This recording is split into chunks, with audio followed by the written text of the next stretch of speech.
Hey, Lolita, mo uli ka kayo na human challenge. Mo tu. Mo uli ka kayo na human.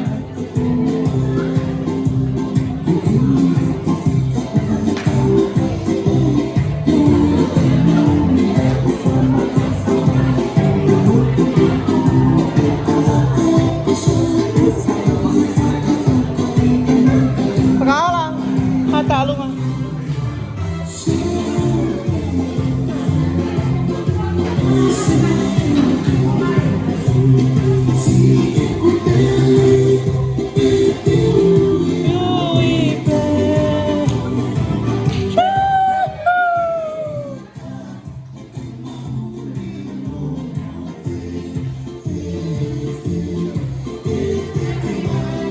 Pagpunagin mo na sa family.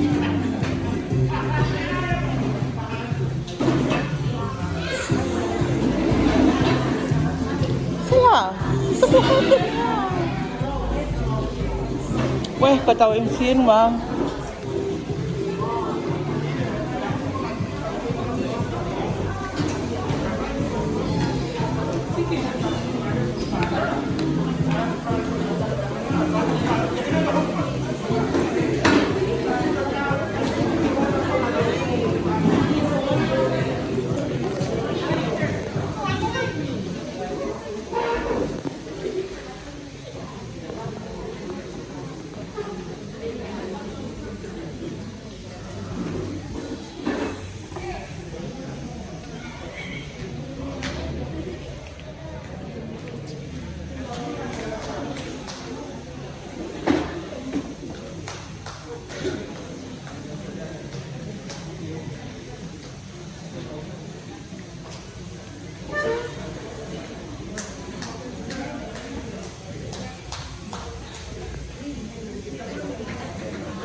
Ito como va ella, eh? For you como va.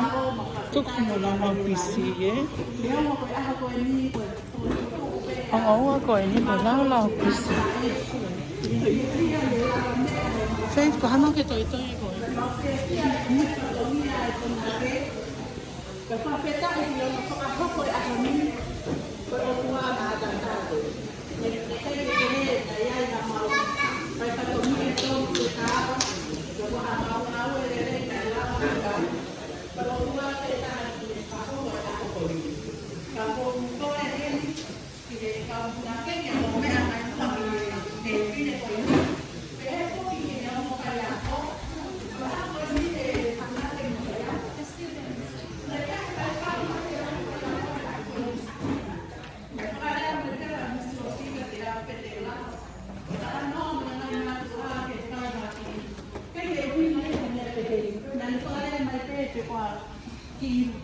Kapati ko mau ipakasaya na sa kapatid e panaw. Kasi ay na ako pa iya. O kung kaya ito at ang ay panaw na wala mo ang dahil ko. Iya naw nga wala rin pero naw lawa na sindi sa kaya kaya kaya tay. Kasi pa mahina pa na to o ta ko kasi na to. Kaya kaya ko panaw ni pa rin mo. Pagkasiya na ako kailangan ko yung ito nga kailangan pa rin makakatulong. Kung hindi nga rin po talang ako rin. Kahit ay sa karela kinayon ko taki, pae, taki sitine, magkakangata. Yung ako kusina o kita ako. Kalapin siya kung ipapatong niya. Kapata ko pa rin sa kausiya niya. Ito dahil din sa kaon. Kaya ito pa rin kaon naman. Kung sa kapatid mo na yan, sinaswa sa pinuha na yan, tao ko rin. Naalala ko sa Ehonoa. Maon nito ay tao rin ako ang pehe. O kaya ni Ehonoa ni tau tu noa. Ia mea te te tāwe lere, ka kōwhia kia te te kaponi. Ka koia ki mau whakaranga ni, whakataha te ki mau tau tu nate te he, te ongo whai a kō he aho ko eni. Koe mau whakamaro, o te hunga ia i e na opa, koe tōkanga e kina e whanau i api ako he aho ko api. Koia mau lota whakataha te mai whiri. Kono mātua ai taku whewhine, mai takutalata, mai tokoni, koe toena i tau ia te tini, te heiki hasi mau tō, mau ngā ua whakataha me o koe whanima ke te nau asi heni, o si a o pētara te mau tō. Koia te whiheni, o si whahinga te eni, mau kā whakataha i ahoni ka osa. Nei tāua ko toa peke toenga kone ngā hina ko api a tuku aki peke tāua tāina me whaiteringa, i le kāu mai o iro pe wai mai ngā mo oa he ahon ka kono whakatoa mo mea mai ki mua ki hene e kunate te heke o whai a ko ka kōkore atu i ngā mātua o rete ka whanau a tōke mo mea mai o tā utu o hai ki ngā mātua te ngā tāka ki ari e ko hiro e oste e whanau e ngā te uru ia pai koki whakatakato atu hea tā tōnu i ngā whae ki re ka tau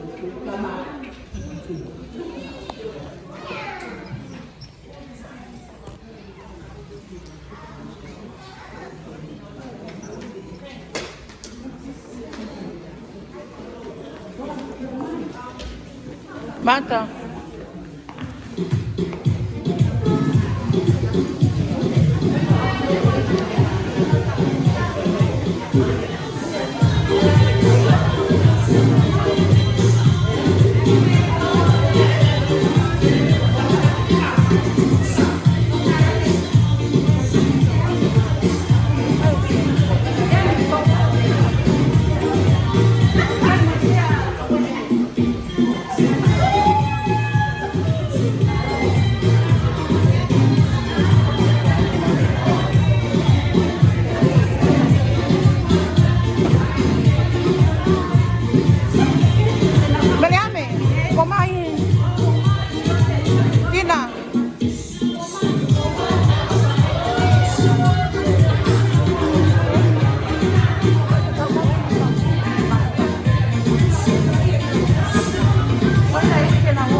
Kaya ang siya.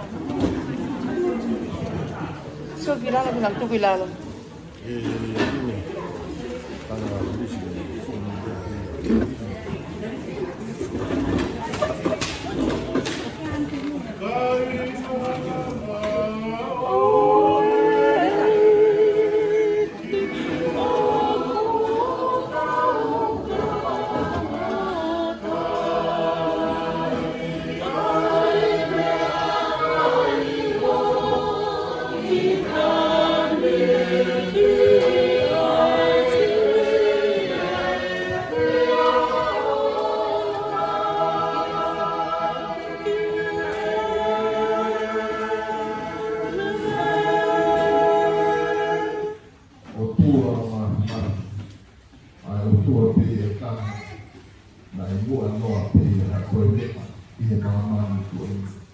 Io na mai ka tuku ko pe whanga o ko o kai kai ia na o tu.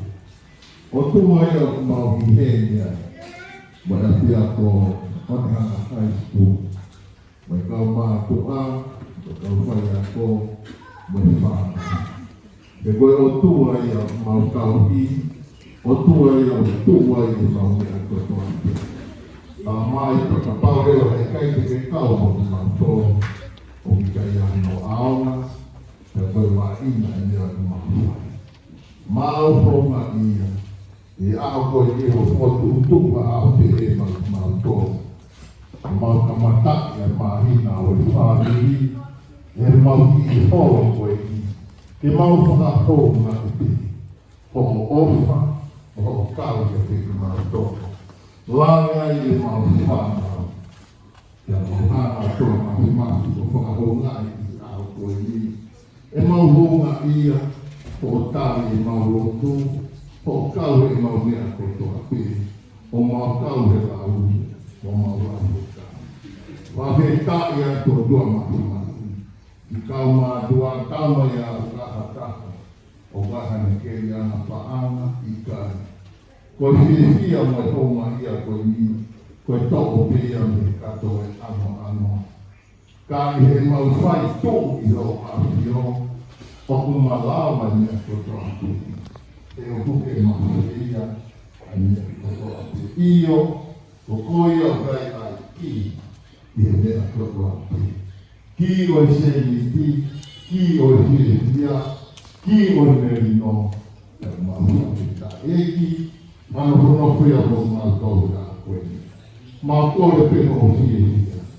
Aia e kau mātua, aia e kau whai ako, aia e mau whana o tua. O a tōha mau mea ho mau kakano, o ua.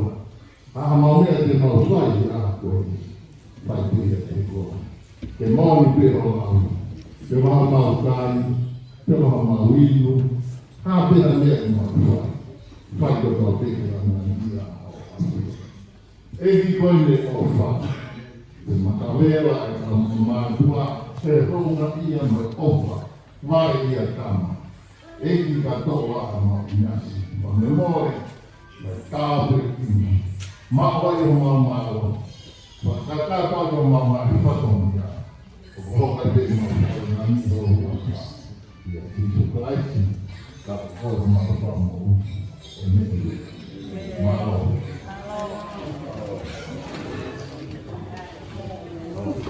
Ai lewa ke mawhana. Ko whaingako ke kai ke mawhana.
Koe taine ko risu tupene taha.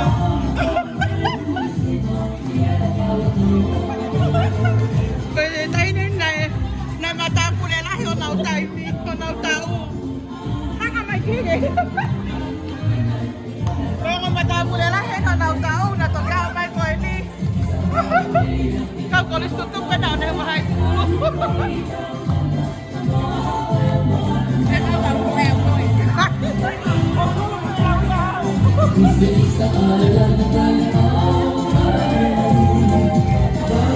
Ako tiuta malolo ni o ni mahai skulu. Koe taine matapule ni o nau tau. Taine aho ni. Koe taine ko risu tupene taha. Ako nung punak kaya ano yung aso na tao. Kaya mapaya ko ni. And now, 2021 punak kaya. Hello, Petty and his family. Yung tiutan malolo, hindi ko na yung aso.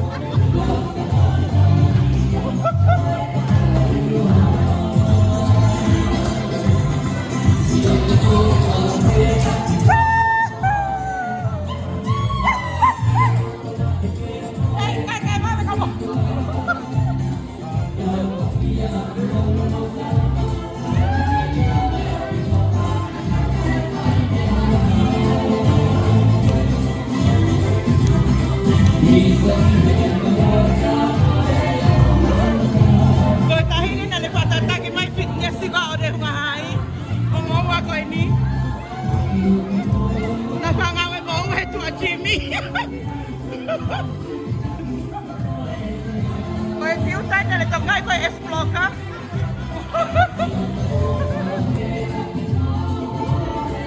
Koe tiutai nele tahap tau tangut te koe. Koe mai ke whanau. Toko walu ke hao ke te pile. Koe toko tolu e toi tua.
Lami.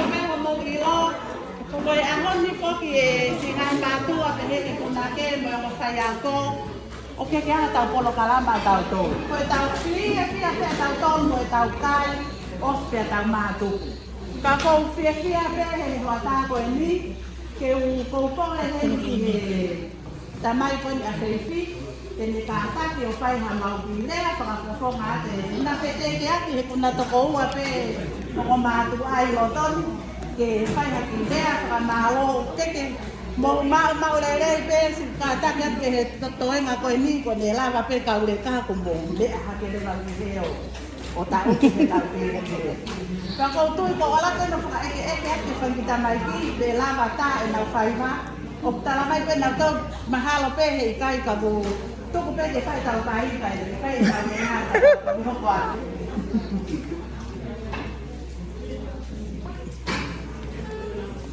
Lord,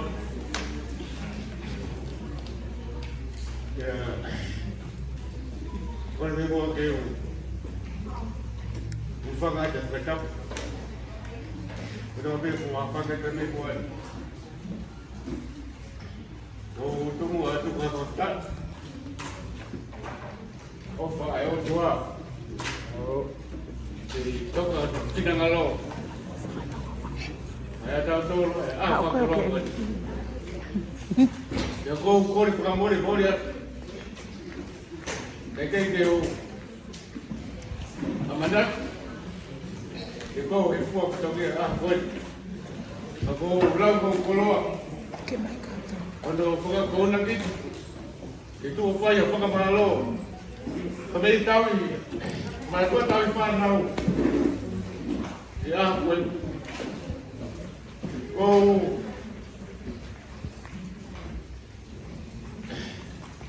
Tu e mua ke whakahau kata matuan. Koku ki weekend me whiri ke hoko koe. Taki tunga whiri matuan. Kia kou haka e laki kua tau. Ke whiwhi alot. Ke taianga whiwhi ono whiri e si i uhiti koe. Koe matau te siak. Te uru ngā ngā kukou. Pagkakitaan ko no be tua. Nakaya na off, nakaya na lele ko foto. Hop. Ko tanke fana ko matima ko pa. Tua. Pagkakat ke kapuna ke. Ha, pagamalo ro to ngai.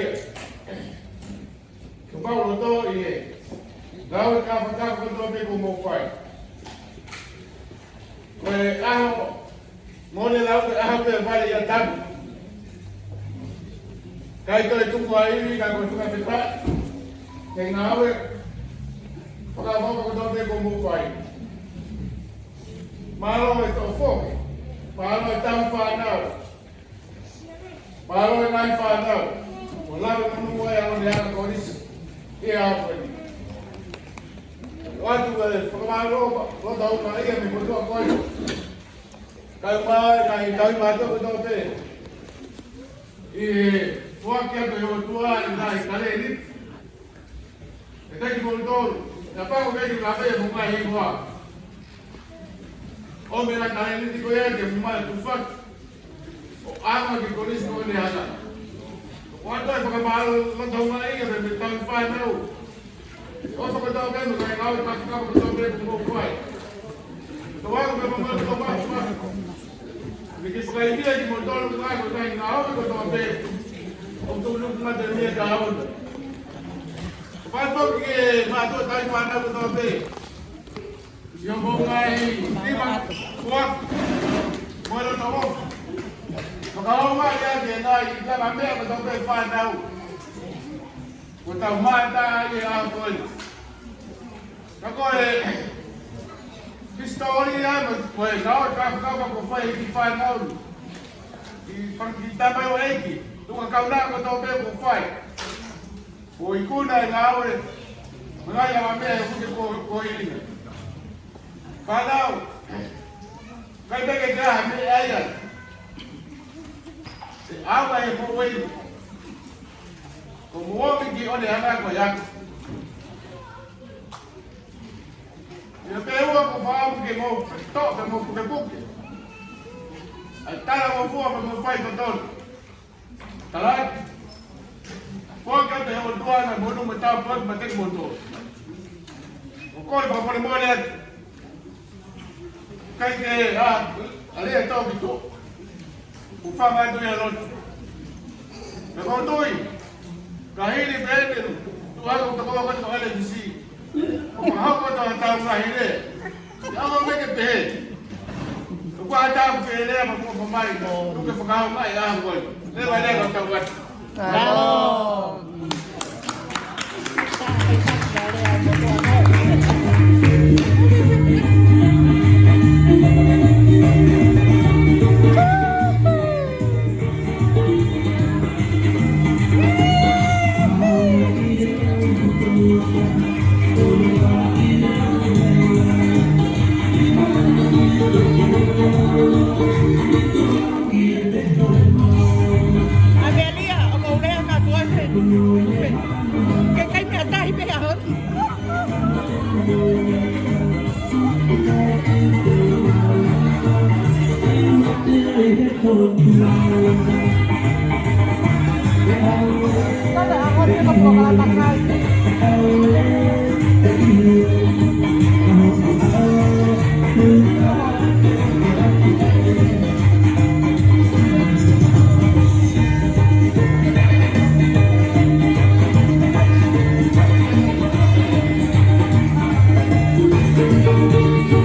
tau mana vata o ke fasika.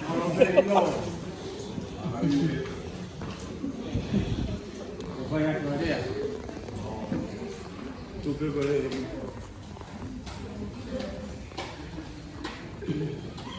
Ah, o fua. Eu tô bom. Mudou a linha do Matacu. To. Eu vou ter que fazer a Kiva ke luni. Ana. Kwa kutali kefia ai mahopo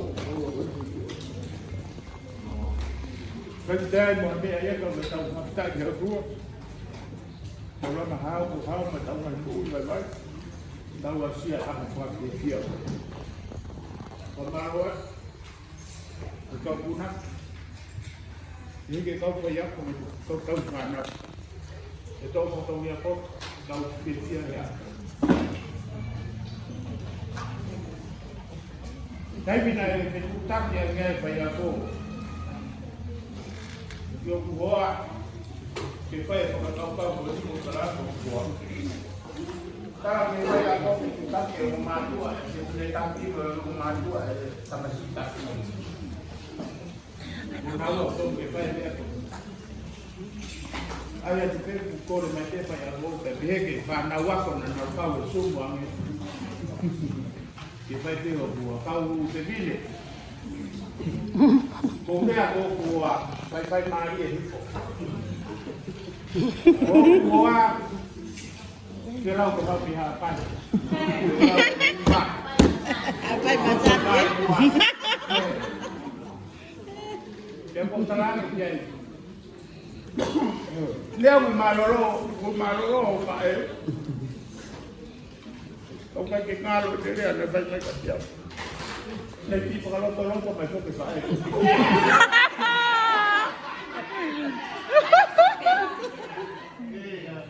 Koe mamari ai. Osi pe mahi nai taha, mahi nai ua. Tika anelia. Revis.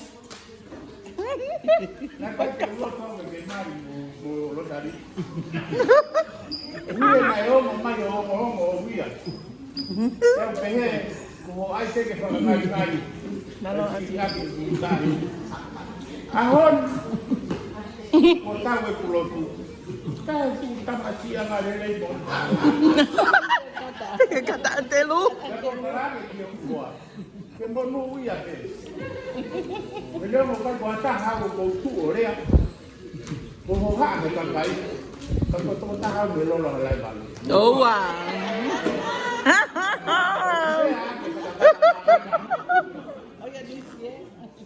Leongo o pai ko ta hawa ko ma ka puna ki o lunga ke kai ai ma pa kau ka pu nga o ta upe ne ke ho a mi fa na u ki na fi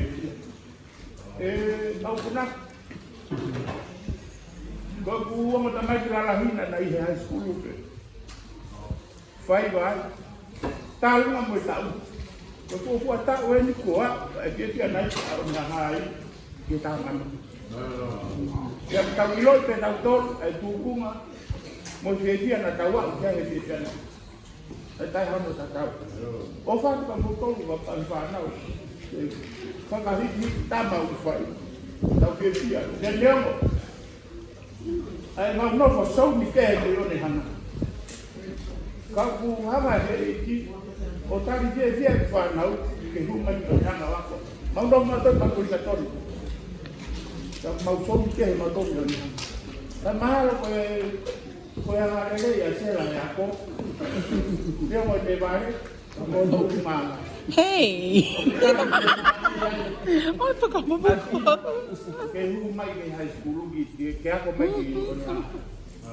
Sa ke te ha te ya ko ki ka ta fa na ko mo tu mai. Ke ko de ang ko Tôi mũi vào kỳ mùi, để phải tầm mạo hoa là ta học thế bởi kinh tặng.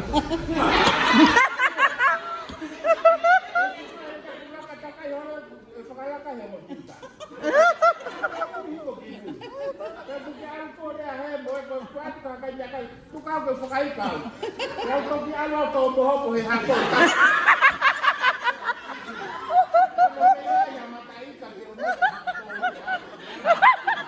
Alo tu ako hui mai lo tu pada ia ke o he konferensi to. Wasanga ina upahai. Tapi orang tu boleh. Kalau ni tu boleh kaya kaya. Kalau ni, saya ke mama dah ini ke hak kau bukan mana. Saya siapa ke kau bukan tahu. Maka itu dia buat ke nari. Dia buat ke.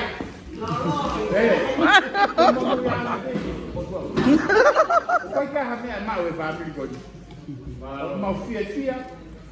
Pakai ilo mai kat dia. Itu ai mua mau kayu bawa. Mới quay mà phạt có đâu con đúng không con bố vào quên mày kéo đi máu à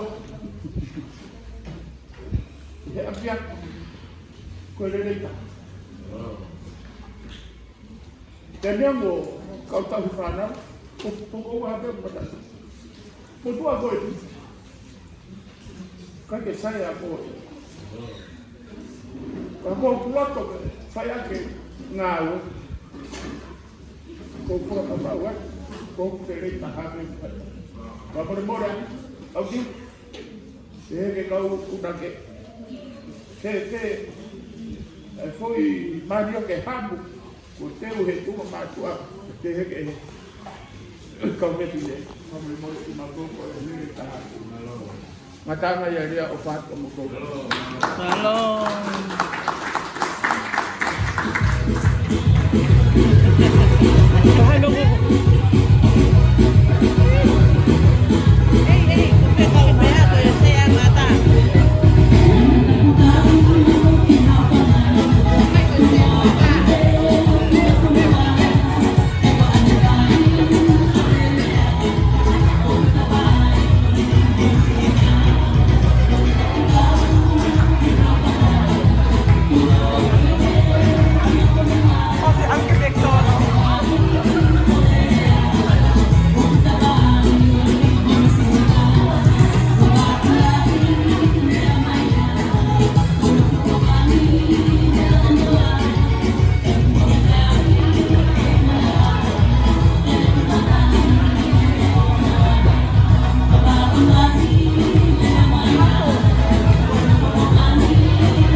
Malo. Everyone. So I just wanted to represent some of the parents that were here. We're not common, and we have two sons here, the Tongans, and for the last 4 weeks they've been Tongans. They do their dexy in the kitchen, they do their moves, and really enjoy them being a part of your culture. We love the Tongan culture and the values that you share. We have so much respect for your elders, and especially for our sisters. So we've encouraged our sons to take those values and to apply them to their own lives and into our families as well. I just want to say thank you to the Onehunga High School Tongan group, to the students for embracing our sons, and also down the sons and daughters who are not Tongan. I know there's a few that were here They performed at Tongan. And I just want to say thank you to the students for embracing them as part of your own brothers and sisters. Thank you to the Punake and their family, to our staff, the Niana staff, for taking on our students who are not Tongan. But we thank you from the bottom of our hearts.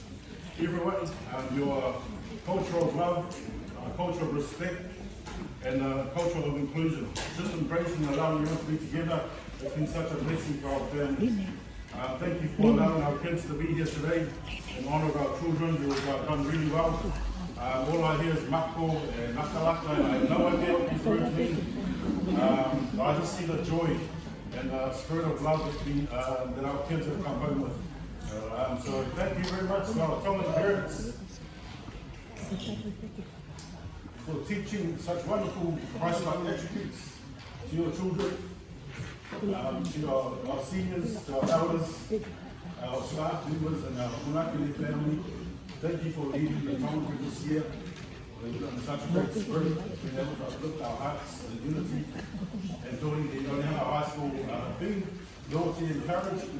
And that's something we want to carry out over the rest of this year. We've got one more son that's at Onehana High. We're encouraging him to come and join the Tongan group, not the Samoan group. Thank you very much, brothers and sisters, for playing up to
whai e mau whakamehine i whakakakato ake e mau ki whatongia. Kone te konia te tapone he te aha tau polokalama mo ngarinea. E tau whakaosi lela e tau. Te omo tika ma whakamehine e tau whakamehine. Koe kuna ke, mana ke te te amo lo ke ata polokalama ko tau. Kai te kai sa te via. Malo te toko.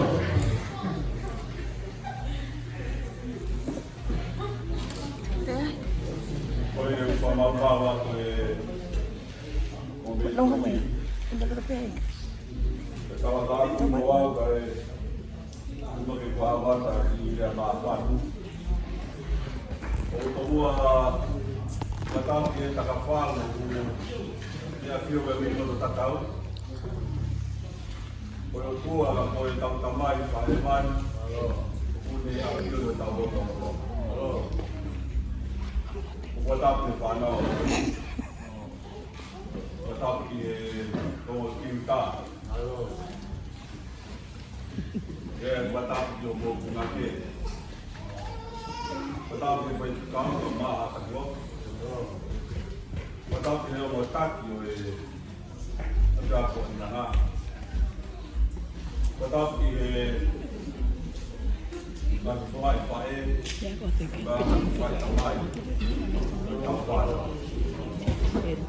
Ada tentang bawah mana oleh sini. Kata putih kami ngamu apa ni tahu. Itu buat eu kata putih amapan. Tapi buat dia Pemalas nanti sahabat dia lagi uang tak ada di Indonesia.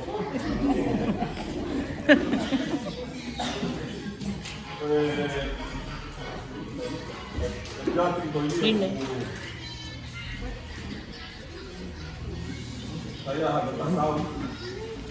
Kalau ini beliau sampai ke pintu kehalfan. Ibu yang lain nau. Tunggu apa foto mamai pergi foto mamai bari, atau foto kaya tai. Gue gaya di via per gue pamalo di foto, nai fai domai. Ini kai dei, wow, kai di foto pe tau feo. Pai lagi pataan, sehingga jatuh jai. Kalau kita tahu tu, mungkin lagi ai. Muy na de tocó el motivo de todo ya se mueve pero normal pues la madre igual ya comisión ya uno vea que te toca mamá estaba me quita mi más pues ver muy pero nada que pica y cae en morir yo cuando Pamalo e Capilho, o Radma Piki Laito e Ako, o Malaya e Ako, o Fatataia e Torcacala e Tona, o Aula e Tatai o Fredo, o Tony Reinawa, o Fredo Ficau e o Anda Ficau Toro, e o Tony e Fisi, e a Icona o mais. Oi, tá a ideia tá aí, todo difícil que a icona o mais. Então, para filmar que mais é que tá bom que malai quando é a eu vou top é feito tu fala tu vai ana mama aí tá bom que aí é a agora tá nai é que tá bom que tá o fa não o vou que é a todo difícil a icona o mais já Então, ilo tai toi iwa, o api, family api, o tamataan ngai o api ako. Tapi nahi fisi kung nautori ati ka may api, o api ki api ako, kung nautala may nautori ki api ako, at suwakal wifu hilala ki awa ki Dahil ko dyan tayo ki api ako, kung tori at fisi ko yata ko mai, yo to kaya ko uli ko te hopat mo ya. Pati tau ilo pe, radi ngau fai, e tau pire, e rado ton piem ya te ako ka. Pero vai e pia i au ko ni matua tang fanam, tam tam. Ele da ma e vai e tam na ko tau. tātona ko ke ngata i e apa ni ko fuar ke po tālai mo to ya pa i o wa wa na o ya e tota te tau ko te to e ni a kato ku tu mari ko to me kato yo ya ma e ne pe ko tala mo te ko to ko tawa ni ka mo e o fa le ki na fa ko ra ko ma ai ala me o atu ka mo le ni no ko te o fa o ku mo to ke ko ni fo mo na o fa o fa la ke mo to e família na e da fi ya ka ta fa ko ni da ko fo to wa ku ta la to ni mo to ai ta ma o fa mi ko ke ni sa ma ko ma ta la ke wa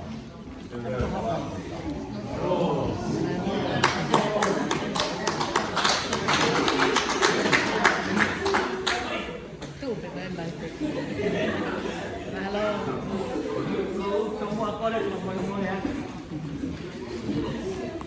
Kami koe dia lo tadi yang naik. Aku saya ni kang doang. Oh my. Lama mai te po hi. Fa fia la pa nau. Te lama mai ahon ma fa na hu to. Ye mama ta ko ta fa nau. Ai o fa nau mo fai. Pia tangane hange ko le ane nai ko fufu a ho ni o mahila o family pia hange ko la wa hiva a same na kai ki no le le a fata le le kai ngai pia wo ma fan ala ya ni pia ko ni ke pu pe o ka u ye whakamalo ia e ngaue ko whai mo tolu. Si kau punake. Pia tau mamatai ke ola e ngaue e whanau mo ngaue nei whai. Tau maa whana no iai. Ko au, ko e kui au, ki whine motua ko na ko naa, Miriame, naa veni. Pia ko whikaua ia i hoku whangamoko puna. Ko te whakahātu pe, ko whangamoko puna u toko ua nima. Pe ko Miriame naa ko whikaua ia i hoku whangamoko puna. Pia talo e teo e whaiva naa, mo ku maa whana pe ai. Neongo pe o ku ikai ke uspoto he whaiva. Pia neongo pe na ikai ke u whaiva. Kai mamata ke fia naa. Pia fia noa ia ai pe ai. Wha maa lo ati ka te mo tolo. Ai vela maa kana tau whai. Pia ko talanke ki whanau na manofo. Lava i peho tau whakamehe he ahoni. He maa whanau mo whai. Ko iai o ku watu ai ai wha maa lo lahi ka te mo tolo. Pia te whakahoko ati pe. Taro e whanongo ki he. Ko le whamolmora ati whanau aku. Ko sione tuita, ko ene tamai, ko kui e tamai, ko tamai a sione tuita, ko ene kui, ko tunga ane ia e whae. Lahi pe e whae, te hoko ki ai kui a sione tuita, o whai ngoa ke ai ai matapure ko. Pea, ko whanongo pe he whalanga nā tala noa. Ki he tokanga a tene tuita ki ai. Pe ko tangane moi whae. He whakainohino ko le whai. Ilo pe se le tuita. Mano whatongi e whai ato ki a koe. Koe au kore whamole mole at whanau. Te wate pe kore whamole mole. E nau ilo i te au whanongo. Ai fie pure a nā. Pea mosione tuita he tahi no mo ako whaiba. Pea mo kore whapau tū hake ke kore whamole mole atu. Ke teki na aua he kaiaha na ngahi rea na whai ka te motoro.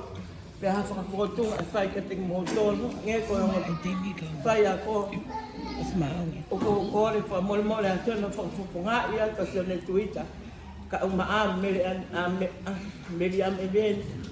Ia ngahi rea mo ngahi whapotunga na whai.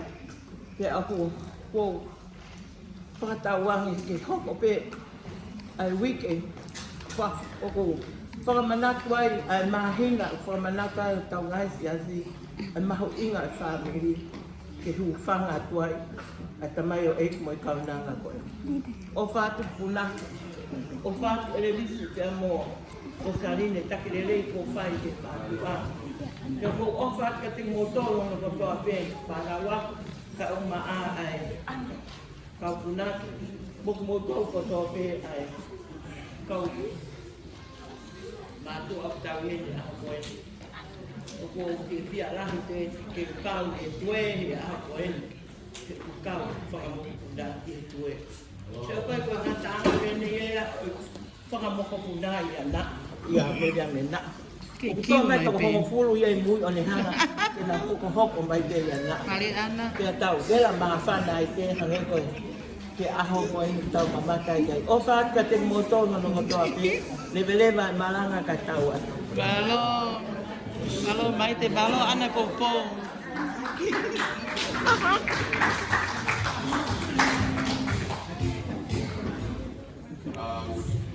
Firstly, I'd like to thank the Lord for gathering us here today. Especially the Malaki and the family of Canadian, to our teachers, for being involved in the work, supporting our group. Thank you to the parents, all the families that are here today, and to the students as well, and just thank you to everyone that's been involved in the song group this year. Just to add on to what Mother said, just to make everyone clear, Polyface isn't only a chance for us to compete, but it's also an opportunity for our students to reclaim our culture and identity that was once lost, to fully express how proud we are to be Tongan, as well as brothers and sisters who aren't Tongan, to go out on stage and fully express who we are, is what makes all the stress of Polyface worth it. To have our supporters, our village and giants pull up to come and support us, it makes Polyface such a warm, hearting experience. To our student leaders, I'm not sure if anyone knows, but as well as our teachers, they took a lot of work to push for Polyface. I'm not sure if you all know, but our school didn't want to go in the first place. But our teachers, for example, Miss Dulcie and Miss Lungy, and our student leaders like Miname, Sione, you know who you are for Tony Highland, you don't know who you are, they really did work that hard us to push for Polyface, to have our Tongan groups go on that stage and support our school. So to see you all here today, to congratulate each and every one of you. It was a long 3 weeks, even though it felt short, but it was really long. So just thank you, and I hope you are all proud to be able to make this today. That's all I can say. Thank you very much.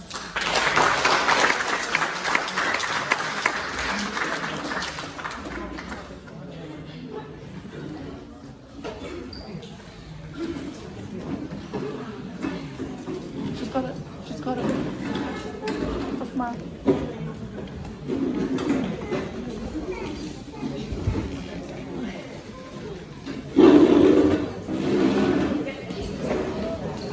You want now?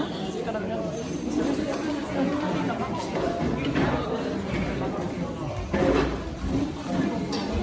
Lile, ai nào mẹ ăn nào rồi đi. Lile.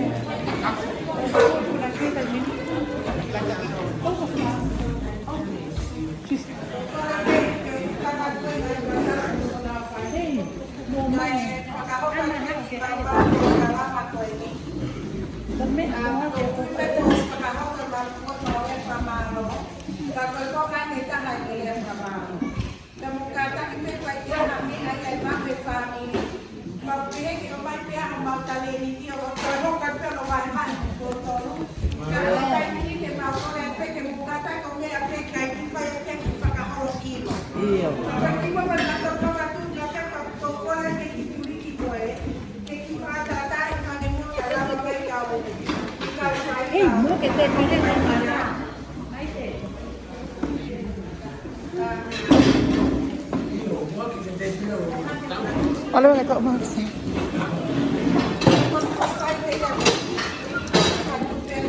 Sabe eu saí muito, né? Quanto eu peguei muito?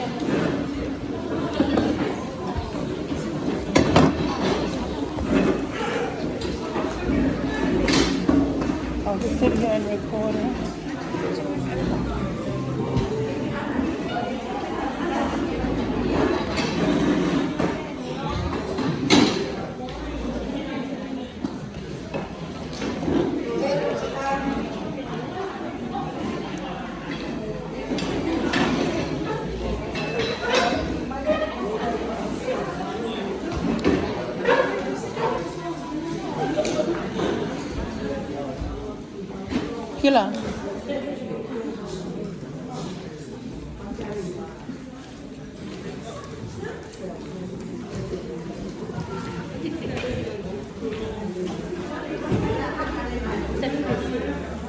Lynette.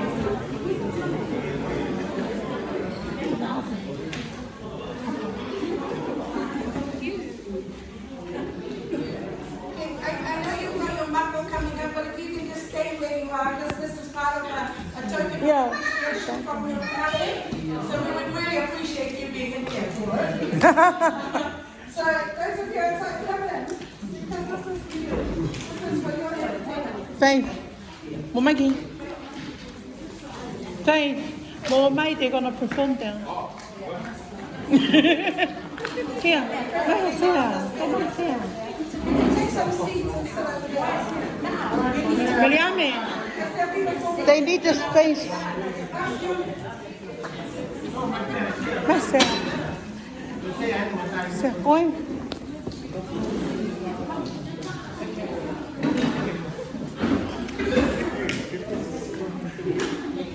They can't put, they want to. Oh. They want to.